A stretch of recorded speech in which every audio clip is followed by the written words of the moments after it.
20 minutes. The chair now recognizes the gentleman from New York, Mr. Nadler.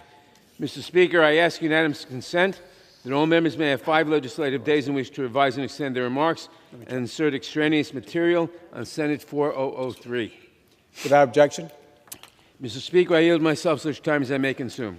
the gentleman from New York is recognized. Mr. Speaker, S. 4003, the Law Enforcement De-Escalation Training Act of 2022, is bipartisan legislation that would improve training for law enforcement officers, including using alternatives to force and de-escalation tactics.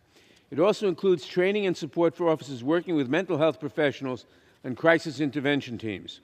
This bill would empower police and the mental health professionals working with them to link individuals to services in their community. Law enforcement officers are often the first responders to individuals in crisis. While we have worked to develop and implement non-law enforcement crisis response services, there continues to be a need to train and equip law enforcement officers to de-escalate interactions and divert individuals to appropriate mental and behavioral health services. Additionally, there is a need to provide officers and crisis response teams the tools they need to understand and respond to individuals with disabilities. One study found that disabled individuals make up 1/3 to 1/2 of all people killed by law enforcement officers. Reforms to law enforcement, including de-escalation training, both improve public safety and reduce crime. A study of the Louisville, Kentucky Police Department found that de-escalation training reduced use of force incidents by 28% and community member injuries by 26%.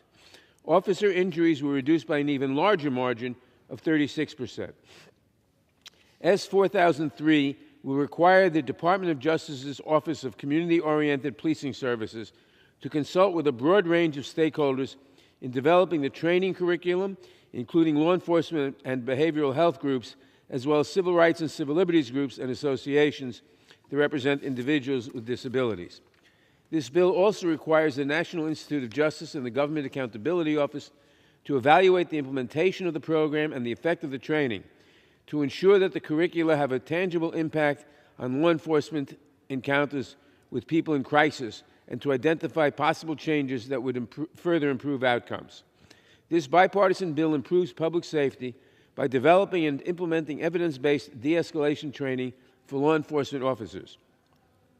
I want to thank Senator Cornyn for introducing the bill and Congresswoman Karen Bass for leading the House version of this important legislation. I urge all of my colleagues to support the bill, and I reserve the balance of my time. Gentleman from New York reserves.